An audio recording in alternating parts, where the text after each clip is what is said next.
Graça e paz.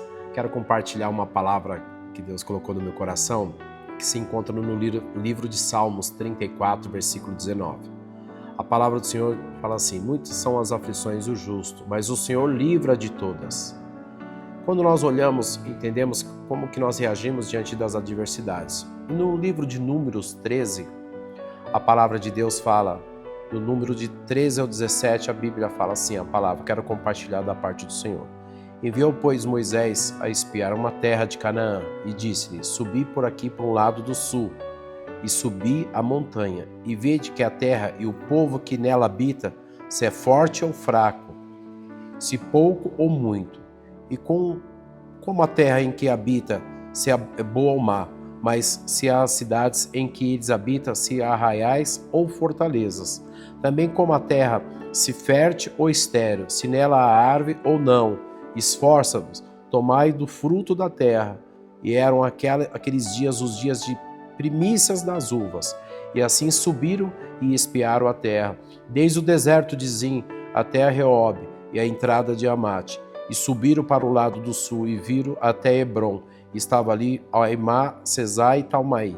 Filhos de Enaque, Hebron foi edificada 7 anos antes de Zoar do Egito. Depois foram até o vale de Escol e dali cortaram um ramo de vide e com um cacho de uvas, a qual trouxeram dos homens sobre uma vara, como também das romãs de figos. Chamaram aquele lugar Vale de Escol, por causa do cacho dali cortaram os filhos de Israel. E eles voltaram de espiar a terra, a fim de 40 dias. E caminharam e vieram Moisés a Arão, e toda a congregação dos filhos de Israel, e deserto de Parã, de Cádiz, e deram notícias a ele, a terra, toda a congregação, e mostraram-lhe o fruto da terra. E contaram-lhe e disseram: fomos à terra, e que enviaste verdadeiramente mana, leite e mel. Este é meu fruto. O povo, porém, que habita nessa terra é poderoso, e a cidade fortificada e muito grandes. Também ali vimos os filhos de Enaque. E os amalequitas habitaram na terra do sul, dos heteus, dos jabuseus, e os amorreus habitaram na montanha, e os cananeus habitaram junto do mar, pela margem do Jordão. No versículo 30 a palavra fala: então Caleb fez calar o povo perante a Moisés e disse: certamente subiremos e possuiremos por herança, porque seguramente prevalecemos contra ela. Porém, os homens que com ele subiram disseram: não podemos subir contra aquele povo, porque é mais forte do que nós. Infamaram a terra do que tinha espiado, dizendo aos filhos de Israel: a terra pelo qual passamos espiar, a terra do que consome os seus moradores. E todo o povo que vimos nela são homens de grande estatura. No versículo 33, também vimos ali gigantes, filho de Enaque, descendentes dos gigantes, e eram os nossos olhos como gafanhoto, e assim também eram os nossos olhos. Quero compartilhar essa palavra que Deus colocou no meu coração, quando nós passamos por um momento de adversidades. Como você tem reagido diante das más notícias? E aqui a palavra de Deus deixa claro que como que é a nossa reação diante das adversidades. E aqui fala que os conflitos são consagrados, ou você muda ou você briga para sempre. E aqui a palavra fala da perspectiva de vencedores. Toda decisão a ser tomada pode ser feita por medo ou por fé. Você é quem determina como vai agir. Seja autêntico, seja você. O que acontece quando você se diminui? O que você pensa a respeito de si mesmo? E aqui ele deixa claro, né? Em Provérbios 24:10, a palavra diz assim: se te mostrares frouxo no dia da angústia, a tua força será pequena. Em Eclesiastes, a palavra de Deus diz no versículo 7, versículo 8, melhor é o fim das coisas do que o princípio dela, melhor é o paciente do espírito do que o altivo do espírito.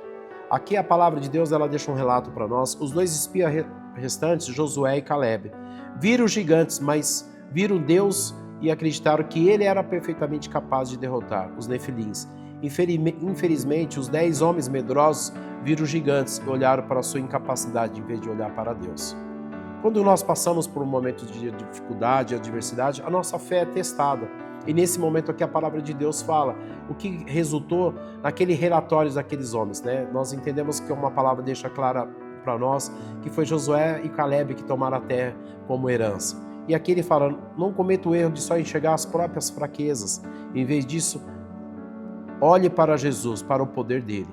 E a palavra de Deus fala em Marcos, né? O que é impossível ao homem é possível para Deus. Tudo é possível para com Deus.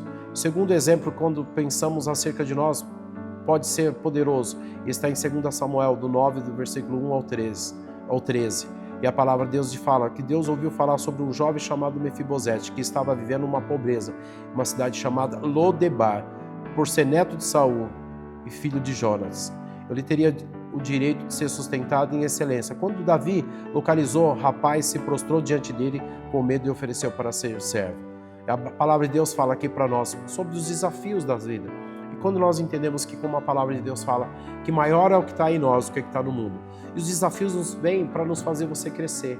A palavra de Deus nos dá a direção. E nós entendemos que o crescimento faz você doer. Crescer dói. E aqui fala, às vezes, como Mefibosete, vemos as áreas da nossa vida nas quais somos deficientes, áreas da fraqueza. E aqui que Deus colocou em Números 14, 24, eu quero deixar essa palavra no seu coração.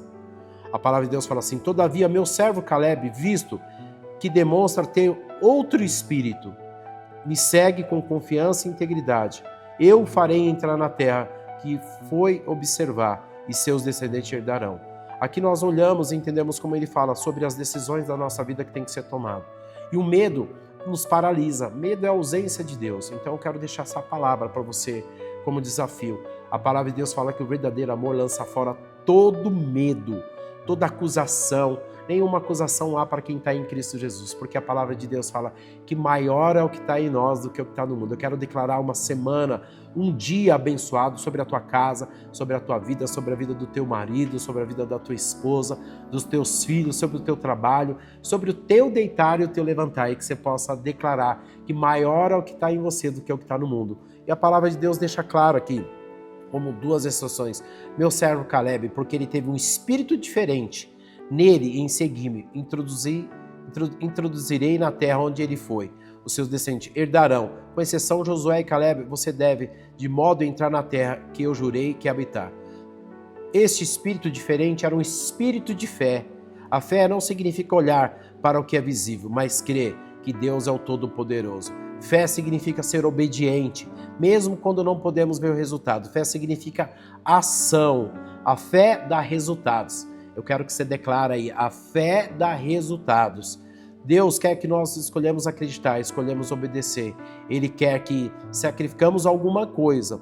Deus estava com Josué e os israelitas, mas eles tinham que mostrar o que eles queriam. Mas na conquista de Canaã, que seguiu a queda de Jericó, nenhuma cidade foi tomada sem luta.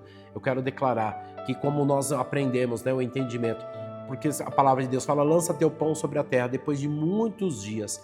E a palavra de Deus deixa claro em 1 Coríntios 15, 58. Todo trabalho diante do Senhor não é em vão. Quando nós olhamos aqui para esse desafio, foram duas pessoas que se destacaram, foi Josué e Caleb. Eles entraram na terra e eles declararam. Porque eu quero deixar claro aqui com uma palavra que o Senhor está falando no meu coração, o Espírito Santo de Deus. Conforme você vê, ou você entra ou você retrocede. E aqui ele deixa de uma forma muito clara da parte do Senhor sobre as nossas vidas. Nós olhamos e lemos esse texto no número 13, livro Números 13. Ele deixa claro que só o nome de duas pessoas que venceram aquele lugar foi Josué e Caleb. Os outros nomes não constam, porque nós entendemos que Deus tem aliança com aquele que é vencedor em Cristo Jesus. Eu quero deixar essa palavra como desafio, que você possa declarar, que Deus possa guardar esse mês, a tua semana, a tua casa e a tua família. Então o meu desafio para você, onde você está aí, que você possa dobrar o joelho, que você possa colocar a sua vida diante da presença do Senhor Jesus Cristo. E eu quero deixar um recado, se você saiu da presença do Senhor, como a palavra de Deus fala, que sem Ele nada podemos fazer, e que nós possamos olhar e declarar, Jesus, o autor e o consumador da fé. Eu quero deixar essa palavra da parte do Senhor Jesus Cristo. Que Deus possa te dar esse espírito de ousadia, de intrepidez, não espírito de medo, de covardia. Nós declaramos o poder de Cristo Jesus. Eu quero orar com você agora e declarar que a presença do Senhor possa invadir onde você possa estar e que você possa ser preenchido pela presença dEle. Em nome de Jesus. Pai, nós colocamos diante da Tua presença nesse dia que se chama hoje, o dia que o Senhor fez. E que o Senhor possa vir, Senhor, como a Tua palavra diz, que muitas são as aflições do justo, mas o Senhor livra de todos.